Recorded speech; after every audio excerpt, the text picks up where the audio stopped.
Assalamualaikum warahmatullahi wabarakatuh. Pada kesempatan kali ini, Islam Fisabilillah akan membahas kisah Imam Hasan Al-Basri yang menyadarkan seorang kaum Majusi. Tanpa berlama-lama kita langsung saja ke kisahnya. Bagi sebagian kaum muslimin, nama Imam Hasan Al-Basri mungkin sudah tidak asing lagi. Beliau adalah sosok ulama besar yang berasal dari Irak. Imam Hasan Al-Basri lahir di Madinah pada tahun 642 Masehi. Beliau adalah salah satu ulama dari kalangan tabi'in, yaitu generasi setelah para sahabat. Banyak mendapat didikan dari tokoh-tokoh yang dekat dengan Rasulullah Shallallahu Alaihi Wasallam seperti Ummu Salamah dan Abdullah bin Abbas. Membuat Imam Hasan Al-Basri menjadi sosok yang soleh dan faqih dalam masalah agama. Suatu saat Imam An-Nasai bin Malik ditanya tentang suatu masalah. Beliau menyarankan agar bertanya kepada Maulana Hasan, karena ia sama-sama mendengar dan belajar sebagaimana kami belajar bersama. Ia hafal dengan baik tetapi kami telah melupakannya. Imam Hasan Al-Basri lahir 2 tahun sebelum Umar bin Khattab radhiyallahu anhu wafat. Beliau adalah seorang budak yang dimerdekakan oleh Zaid bin Sabit. Ia sangat dapat dipercaya. Seorang alim zuhud, sangat dihormati baik ucapan atau tindakannya. Imam Hasan Al-Basri wafat di Basra, Irak pada hari Jumat 5 Rajab 110 Hijriah, atau 728 Masehi pada umur 89 tahun. Imam Hasan Al-Basri pernah menyusu dengan Ummu Salamah istri Rasulullah Shallallahu Alaihi Wasallam, dan pada usia 14 tahun Al-Hasan pindah ke kota Basra, Irak dan menetap di sana. Dari sinilah Al-Hasan mulai dikenal dengan sebutan Al-Basri. Hasan Al-Basri muncul sebagai ulama terkemuka dari kalangan tabi'in dan dalam peradaban Islam. Farid Al-Din Attar, dalam bukunya yang berjudul Tadkirat Al-Aulia diceritakan, Imam Hasan Al-Basri memiliki seorang tetangga yang bernama Simeon. Dia adalah seorang pemuja api. Suatu hari Simeon jatuh sakit dan akhirnya hampir tiba. Para sahabat meminta Imam Hasan Al-Basri untuk bersedia menjenguknya.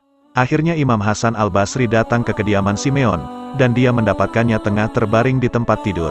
Imam Hasan Al-Basri melihat tubuh Simeon telah menghitam karena api dan asap. Imam Hasan Al-Basri langsung menasehatinya dan berkata, "Takutlah engkau kepada Allah, engkau telah menghabiskan seluruh hidupmu di tengah api dan asap. Terimalah Islam, semoga Allah mengampunimu." Dengan ilmu yang dimilikinya, Simeon sang pemuja api itu berkata, "Ada 3 hal yang menahanku untuk menjadi seorang muslim. Yang pertama adalah bahwa engkau berbicara buruk tentang dunia, namun siang dan malam engkau mengejar-ngejar hal-hal duniawi. Kedua, engkau mengatakan bahwa kematian adalah kenyataan yang harus dihadapi, namun engkau tidak melakukan persiapan apapun untuk kematian. Yang ketiga, engkau mengatakan bahwa wajah Tuhan akan terlihat, namun hari ini engkau melakukan segala sesuatu yang bertentangan dengan keridhoannya." Dengan ilmu yang dimilikinya, dengan tenang Imam Hasan Al-Basri berkata, "Ini adalah bukti dari mereka yang benar-benar mengetahui. Sekarang jika seorang muslim bertindak seperti yang engkau gambarkan, apa yang akan engkau katakan? Setiap muslim mengakui keesaan Allah dan engkau telah menghabiskan hidupmu untuk menyembah api. Engkau yang telah menyembah api selama 70 tahun, dan aku yang tidak pernah menyembah api. Sekarang katakanlah kita berdua akan masuk neraka. Neraka akan membakar baik engkau maupun aku. Allah tidak akan memperdulikanmu. Tetapi jika Allah menghendaki, api tidak akan berani membakar satu helai rambut pun dari tubuhku.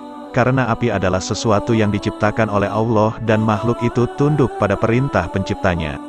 Imam Hasan Al-Basri melanjutkan, "Baiklah, sekarang engkau yang telah menyembah api selama 70 tahun, mari kita berdua meletakkan tangan ke dalam api. Maka engkau akan melihat dengan mata kepala sendiri ketidakberdayaan api dan kemahakuasaan Allah." Setelah berkata demikian, Imam Hasan Al-Basri memasukkan tangannya ke dalam api dan mendiamkannya di sana. Setelah beberapa lama tidak ada satu bagian pun dari tangannya yang terbakar. Ketika Simeon sang penyembah api itu menyaksikannya, dia terkaget-kaget.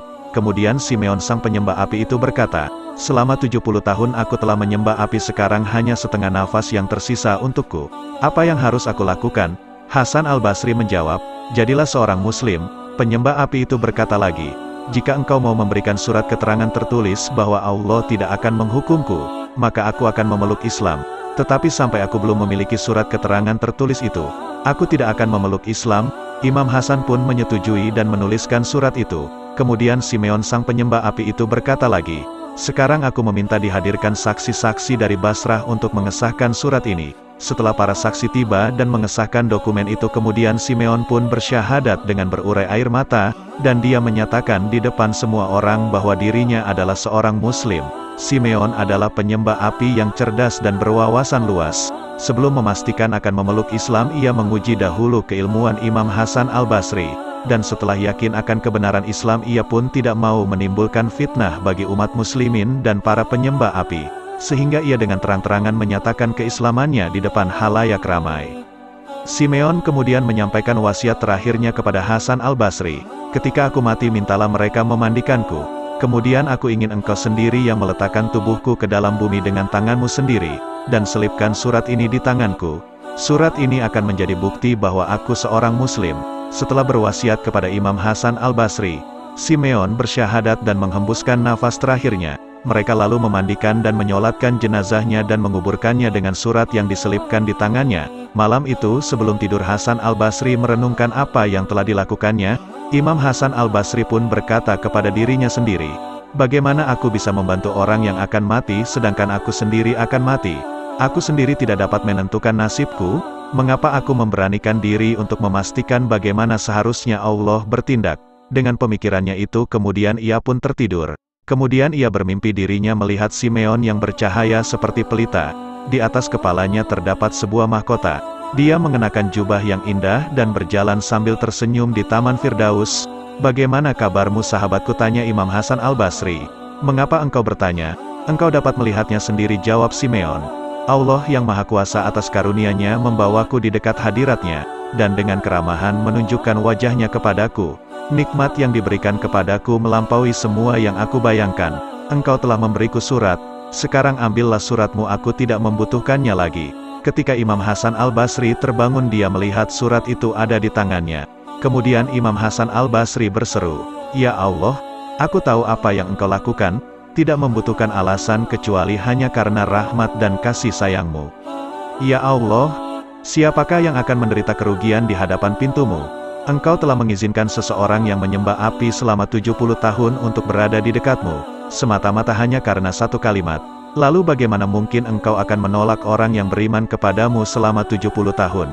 Kisah ini membuat kita semakin mantap dalam meyakini bahwa agama Islam yang kita pegang teguh adalah agama yang benar. Hal ini sesuai dengan firman Allah Subhanahu wa Ta'ala dalam Al-Quran Surah Al-Imran ayat 19 yang berbunyi Inna dina indallohil Islam, yang artinya, sesungguhnya agama yang diridhoi di sisi Allah hanyalah Islam. Sungguh beruntung orang-orang yang taat kepada Allah dengan mempertahankan keimanannya kepada Allah hingga akhir hidupnya. Allah Subhanahu wa Ta'ala berfirman, wahai orang-orang yang beriman, bertakwalah engkau kepada Allah sebenar-benar takwa kepadanya, dan janganlah engkau mati kecuali dalam keadaan muslim.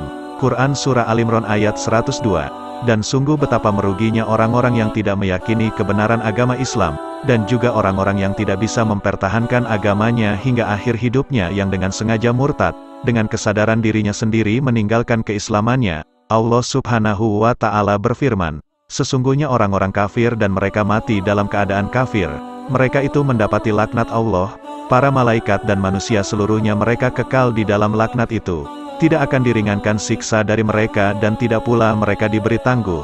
Dan Tuhan kamu adalah Tuhan yang Maha Esa, tidak ada Tuhan selain Dia yang Maha Pengasih, Maha Penyayang.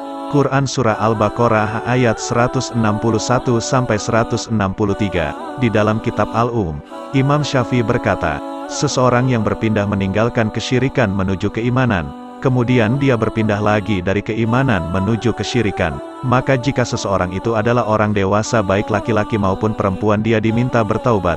Jika dia bertaubat maka taubatnya itu diterima. Namun jika dia tidak bertaubat maka dia harus dihukum mati. Wallahu a'lam bishawab.